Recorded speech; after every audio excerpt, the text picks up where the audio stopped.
Hey everybody, it's me, Zen Jen.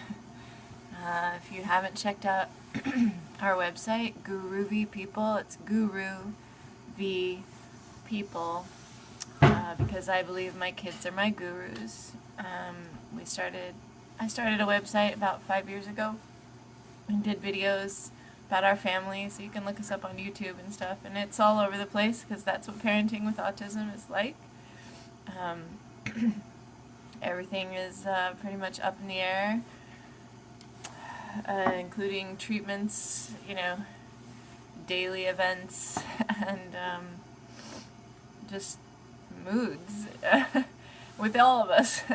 So if you want to check that out, that'd be great.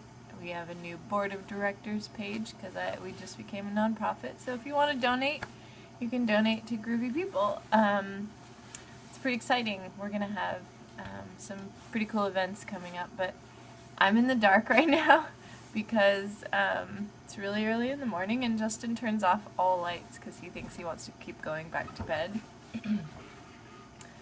And so I'm going to talk about parenting for a sec again. And the travels of parenting. You wake up with your baby when you first have a baby, and you're absolutely in love with them, and you have dreams, and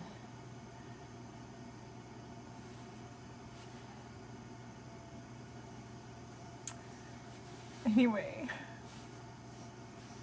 all parents have really big dreams for their kids, and sometimes it's pretty hard when autism comes around the bend after your kids have been playing and being typically developing kids, and autism just flips everything, and suddenly your kid is screaming all night or running from people in the grocery store. That's what Brianna used to do if anybody talked to her.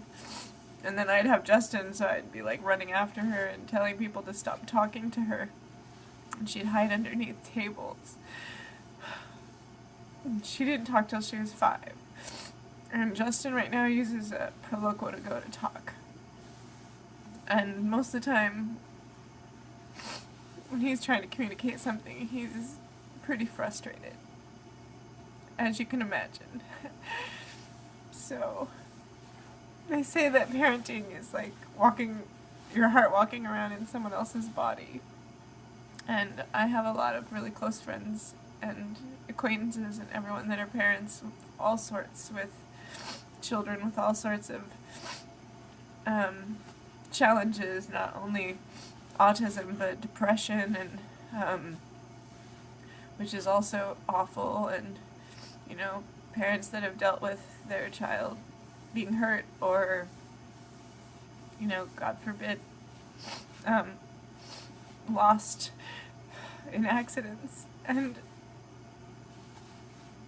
I'm just saying,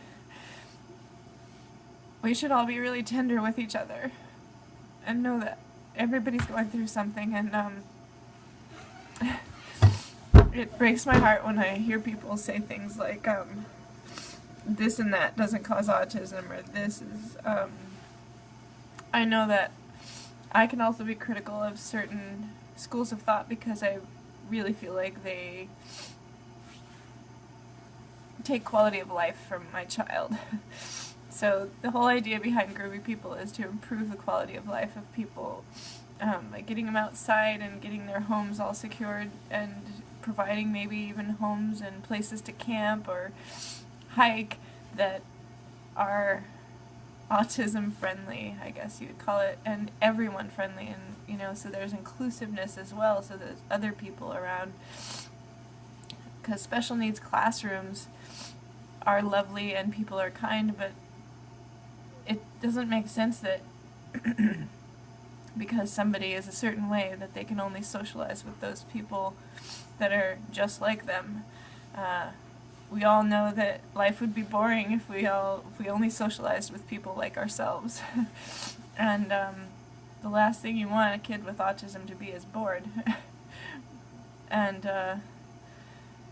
or anybody. I think boredom in life just leads to addiction, and it leads to negative self-talk, and I think a lot of us are bored. So my idea is let's up the ante, let's make life exciting.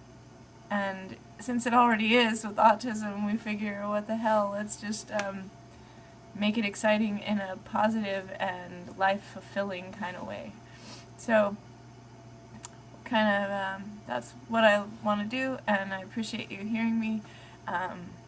Be tender to people out there, and try not to make wide swooping statements like such and such doesn't cause or does cause, or we don't know anything about the brain right now. We know a lot, and parents with kids with autism typically are hardworking, they're very overwhelmed, it's very difficult to do any sort of research, and yet most of the parents I know are reading science articles that they haven't been trained to read, yet they train themselves because that's how motivating autism is. It's hardcore. So be tender, and about welfare and all those other services that families with autism need, because they can't work. You can't work.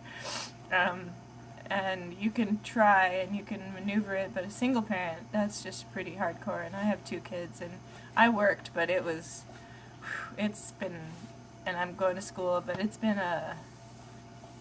pretty challenging to even make ends meet. And I would say, just, you never know who you're talking to, so be loving, and I'll try and do the same. I'm working on it. Okay, peace and love.